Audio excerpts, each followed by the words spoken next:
Hello à tous, je vous retrouve aujourd'hui pour une double critique cinéma sous le signe de l'océan et des fonds marins avec The Lighthouse et Underwater. Deux films qui ont aussi pour thème le cloisonnement et un peu le milieu anxiogène, et on va débuter tout de suite par The Lighthouse.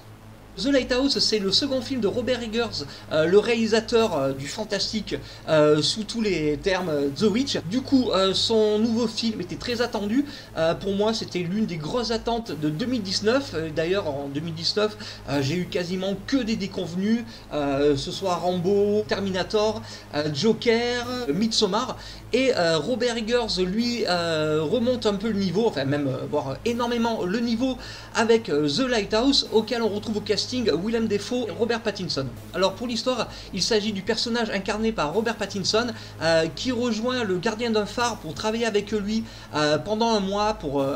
entretenir le phare et un peu tout ce qui a trait aux embarcations et enfin voilà la sécurité des bateaux. Ça se passe au début des années 1900. Et il se retrouve par la force des choses piégé sur le rocher au-delà du mois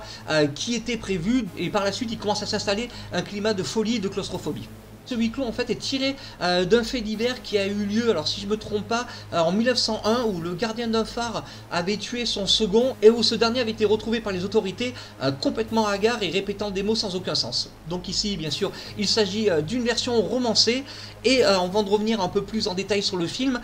pour son histoire en fait elle peut rester assez critique, mais en fait elle est assez simple. Il s'agit d'un film en fait qui questionne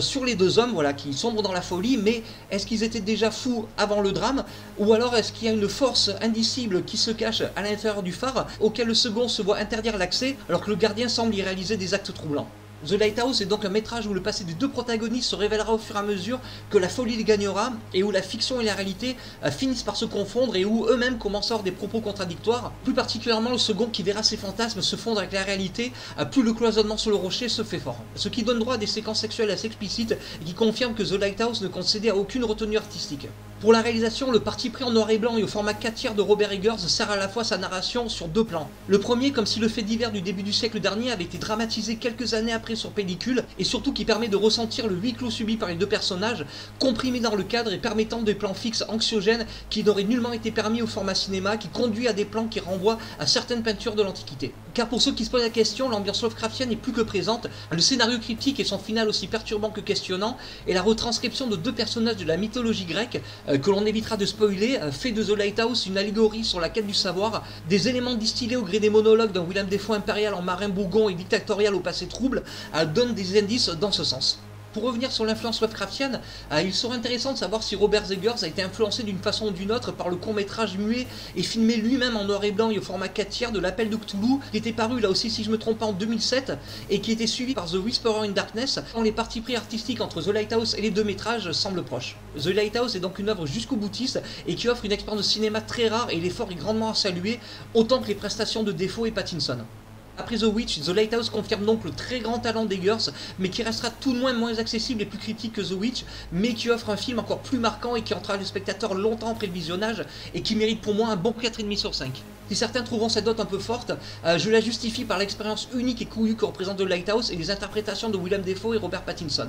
Comme pour The Witch, on frôle donc un chef-d'œuvre immanquable, plus particulièrement ici pour les fans d'ambiance Lovecraftienne et de William Hobson, qui, je rappelle, est l'écrivain qui avait influencé H.P. Lovecraft, et dont je recommande fortement la lecture de ses nouvelles. Elles pourraient prolonger un peu l'expérience, où elles sont les influences totalement assumées de ce The Lighthouse.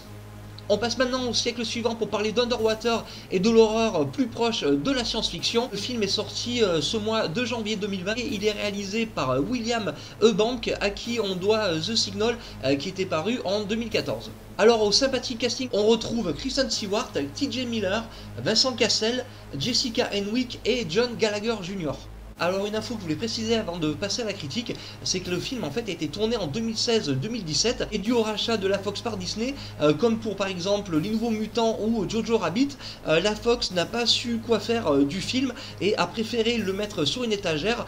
pour repousser sa sortie, ou même carrément à l'annuler ou le sortir directement en vidéo. Mais Underwater a su heureusement se frayer un chemin dans les salles de cinéma en ce janvier 2020. Et il aurait été dommage d'être privé d'Underwater, tant pour moi le film est une excellente surprise, il remplit largement son contrat de divertissement horrifique, il n'est pas original pour un sou, mais on est très loin du sous-Alien ou sous-Abyss qu'on a cru nous vendre jusque-là. Alors le rapport avec les deux métrages se résume ici, on va dire, à une créature sous-marine, enfin une présence maléfique dans l'océan à 10 km sous la surface, et on est bien plus proche d'un Wreck, voire même d'un Cloverfield, tant le métrage se rapproche de la production de J.J. Abrams par la fuite en avant de ces personnages traqués par une créature et qui doit faire face à divers encombres pour se rendre à un point donné. Alors donc dans Underwater, à part une ou deux séquences, pas de réelle confrontation frontale avec quelconque créature, ce qui efface net la perception d'une souris play par une Kristen Stewart très charismatique et dont le réalisateur William Bank a dû prendre un malin plaisir à vouloir multiplier les plans de l'actrice en petite tenue. Underwater est donc un film qui nage dans des eaux très balisées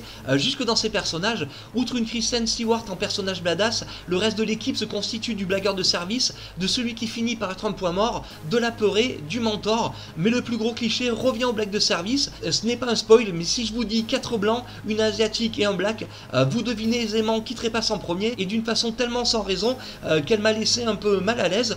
Voilà, car on se demande pourquoi ce personnage finit par trépasser. La raison est vraiment non sans cesse, il n'y a vraiment aucune justification scénaristique à ce qu'on en arrive à ce point. Et si on peut crier Cocorico pour la participation de Vincent Cassel, on ne pourra pas dire que ce personnage aura droit à des scènes d'action dignes de ce nom. Son rôle se résume ici donc à celui de mentor, de faire avancer quelque peu les personnages, mais on a quand même la sensation finale d'un bref passage. Si le fond reste très classique, la réalisation est au top, il doit beaucoup à Rec et au fond footage, par la créature qui fait ses apparitions et surgit du noir total, et par des plans de caméra très variés qui placent le spectateur comme un participant au périple. Alors malheureusement aussi un petit défaut au film, c'est comme il se passe dans des abysses, dans un milieu très sombre par moment, la vision des protagonistes est assez limitée,